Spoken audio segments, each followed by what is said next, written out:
Imagine having one development board that works perfectly with two powerful microcontrollers, the Xiao ESP32C3 and the Xiao ESP32C6. Same size, same pinout, but completely different capabilities. In this video, I will show you how I designed a compact, feature-packed development board that gives the Xiao ESP32C3 and Xiao ESP32C6 the power, ports, protection, and expandability they truly deserve.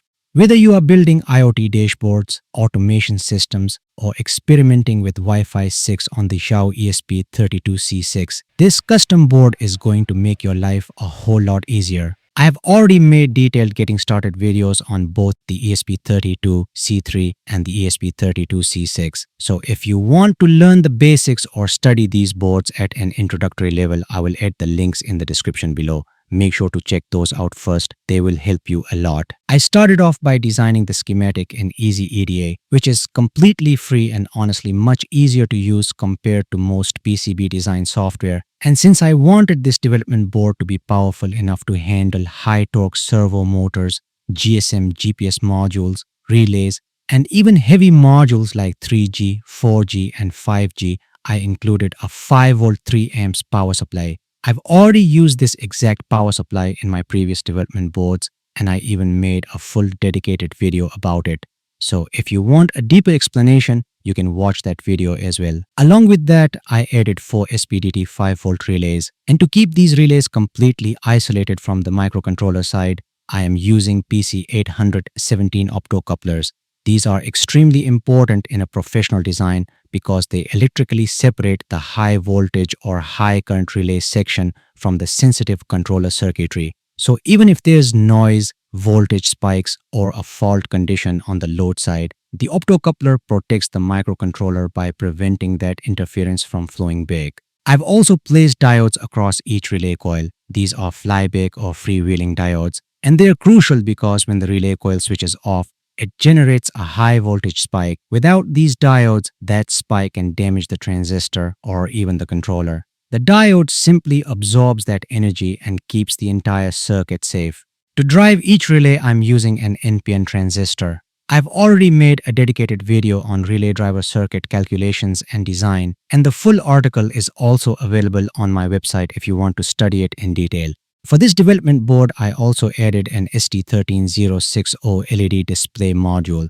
And of course, all these additional terminal blocks. I'll explain their purpose after we finish building the development board. After completing the schematic, the next most important step is deciding the size and overall design of the PCB. Since my goal was to create a development board specifically for experiments, I kept the design simple and intentionally made the board larger. This gives users plenty of space to work comfortably and connect different modules without feeling restricted. Once the PCB layout was ready, I generated the Gerber files along with the BOM and pick and place files.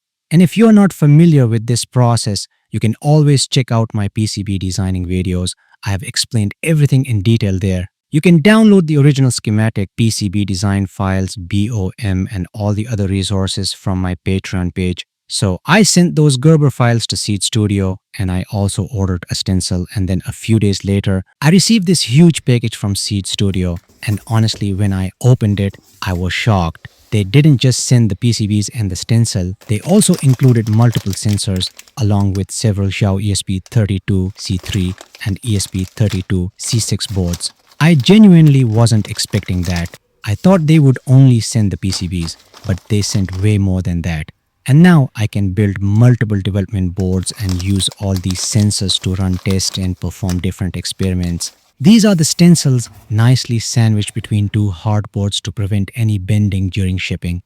And just look at the quality and size of this stencil. It's absolutely amazing. The cuts are super clean and the overall finish is exactly what you need for precise SMD soldering.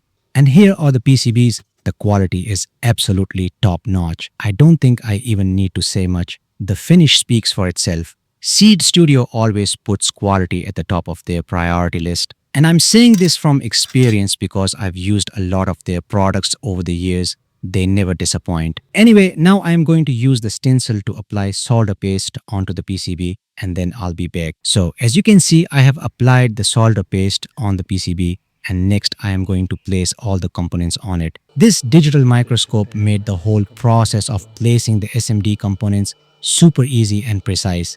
And then I started the soldering. I've already made a very detailed video on SMD soldering, how to use a stencil, how to place SMD components on the PCB, what temperature to use for soldering. Everything is explained step by step. You'll find the link in the description below. As you can see, our development board is fully assembled and ready. For now, I've installed the ESP32C3, and after testing this, we'll also try the ESP32C6 since the board supports both. Anyway, you can see that I've added these jumpers here. These pins serve two purposes. They're used for SPI communication as well as for controlling the relays. When the jumpers are connected, the pins are assigned to the relays. And when we want to use those same pins for SPI communication, we simply remove the jumpers. It's a simple and flexible setup. We can power this board using a DC adapter. Anything from 9 volts to 25 volts will work perfectly fine. And you can even power it through a solar panel. Just connect the positive and negative wires from your solar panel to the VN and GND pins on the terminal block. If you need 5 volt for any sensor or breakout board, you can take it from this terminal block right here. It's labeled as 5V out and GND. With these female headers, you can connect any modules that support serial communication. They're labeled clearly as 3.3V, GND, TX and RX. And just like that, I've added a few more female headers for additional I/O pins, all clearly labeled. Most of the details I have already explained earlier while going through the schematic. Here's a simple piece of code I've written to test the OLED display module. It will print the text electronic clinic on the screen. So let's go ahead and upload this program to see it in action.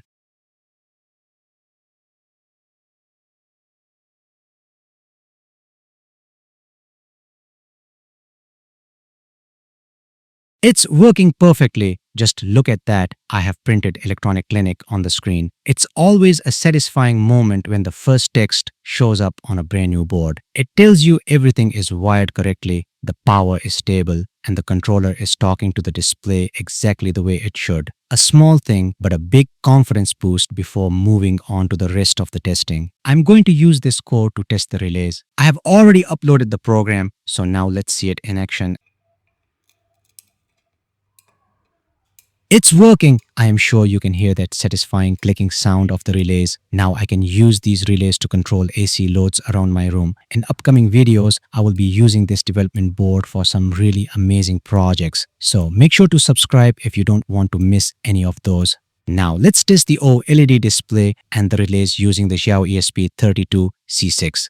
Just a quick note. For the ESP32C6, make sure you have the latest version of the Arduino IDE installed and also update the ESP32 boards package. Otherwise, the Xiao ESP32C6 won't show up in the boards list. As I mentioned earlier, the ESP32C3 and ESP32C6 share the same size and pin layout. This means you can run the exact same code on the ESP32C6 without changing a single line. The only thing you need to do is select Xiao ESP32C6 while uploading the code, and that's it. You can see the code has uploaded successfully. The electronic clinic text is now displayed perfectly on the OLED display. I also uploaded the relay testing code, and as you can hear, the relays are clicking just like before. If you want, you can download the original schematic, PCB design files, and all the other resources from my Patreon page. So that's all for now. Support me on Patreon for more videos. I hope you liked today's episode. Like and share this video with your friends. See you in the next episode, and thanks for watching.